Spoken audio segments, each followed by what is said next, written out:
On August 6th, 2021, SpeedyHawk, a prominent Fire Emblem YouTuber, approached me and fellow FE-tuber JAIK with a proposition.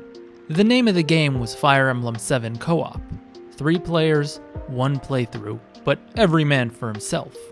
It sounded like a fun idea, but little did we know that this would be the playthrough that would end our friendship once and for all. Or was it?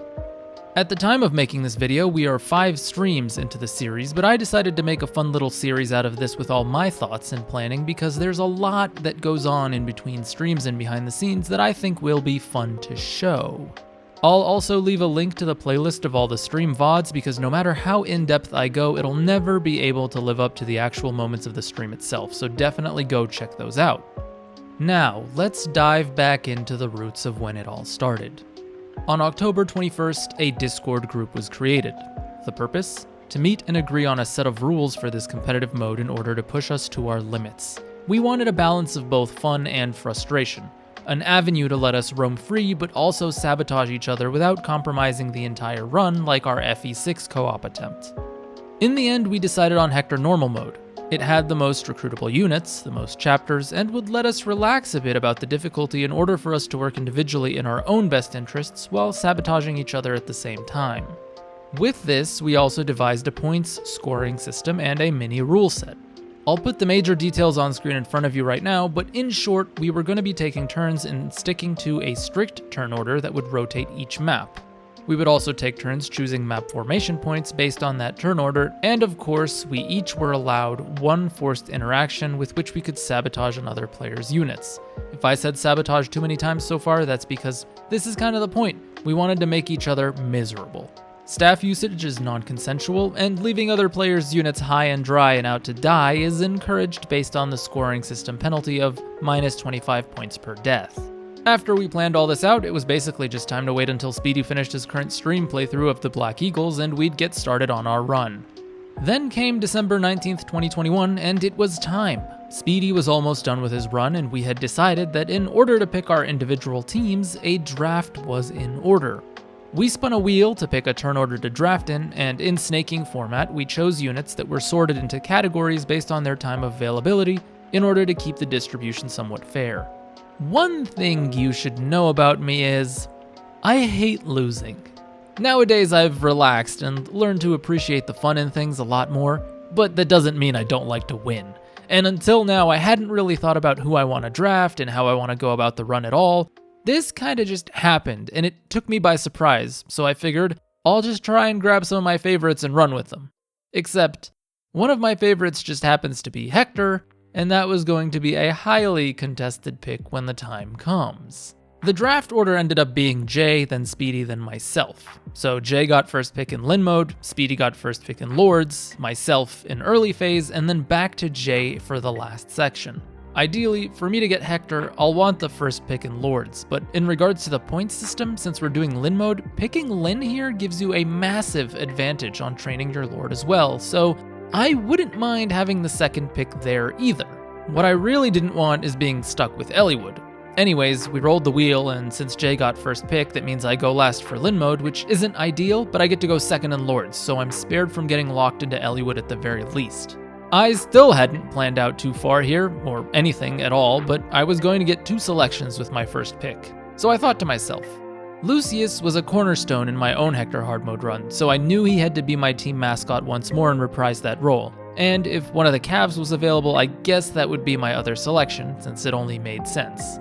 It was here that I made my first blunder. To everyone's surprise, Jay actually took Sarah in a wild pick out of nowhere, Speedy took Matthew in a very calculated points-oriented pick, and this left me with both Cavs on the board. So I had a choice here. I could monopolize the early game movement, and even bench one of the Cavs later on, but since I wanted Lucius, I decided to commit and take him without risking not having him come back to me. I also took the more high-risk, high-reward Cav Insane. There's no specific reason, he just usually turns out better for me, so I went with him.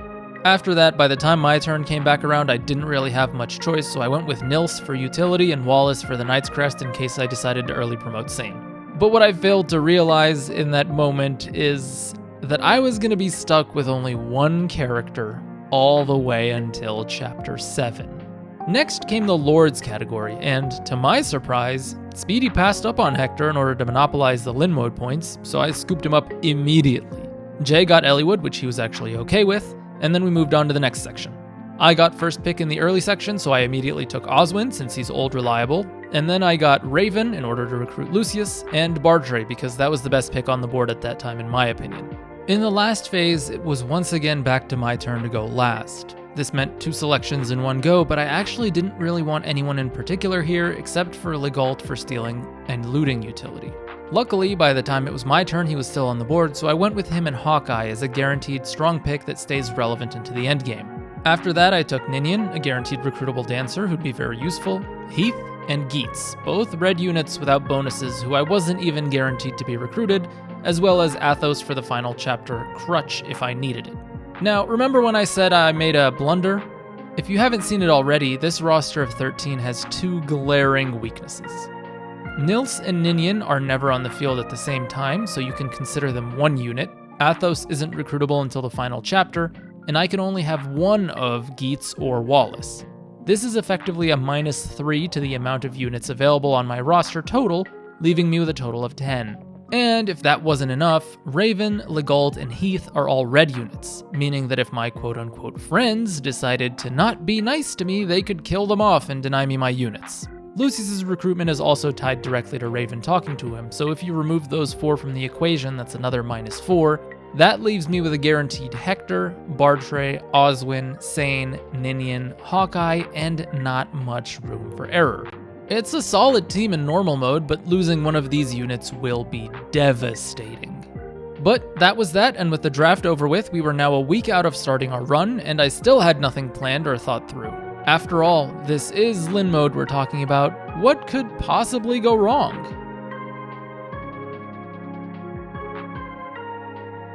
Almost immediately into Lin mode, I realized what a big mistake I'd made.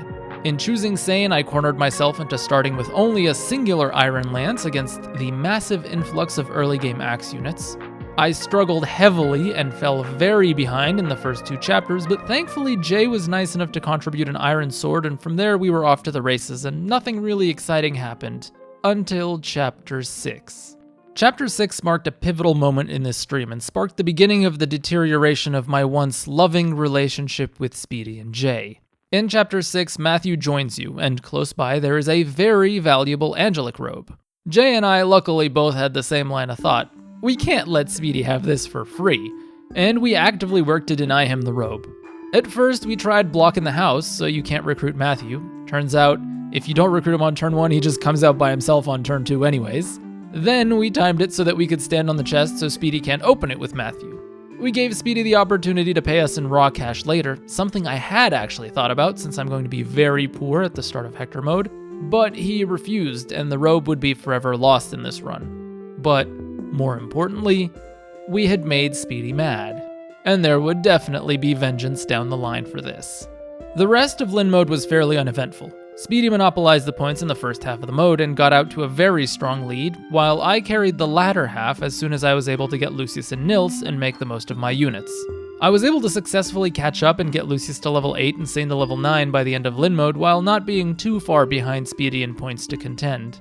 We ended up with 47 points for Speedy, 38 for myself, and a very modest 18 for Jay. Looking back at the draft, it was clear that Speedy had drafted very well for Lin mode. He got Lin herself, and a lot of early combat units to allow him to monopolize kills and levels. I drafted well for the late game, but it wasn't enough to completely catch up. And honestly, I have no idea what Jay was thinking with picking Sarah first. But his points total suffered due to a lack of roster and level up power. At this point, I definitely think it's wide open and he can compensate in Hector mode, but that will depend on his strategy and scheming. And this is a strategy game, and I learned that if I'm going to go for the win, I'm going to need to start strategizing. And so over the week, I started to plan. But that's a story for another day, and another video. So if you like the start to this, stay tuned, I'll be releasing these weekly from now on, and maybe pass by the stream on Sunday if you can. All the details are in the description. I hope you all have a fantastic weekend, and I'll see you in the next video very soon. Peace.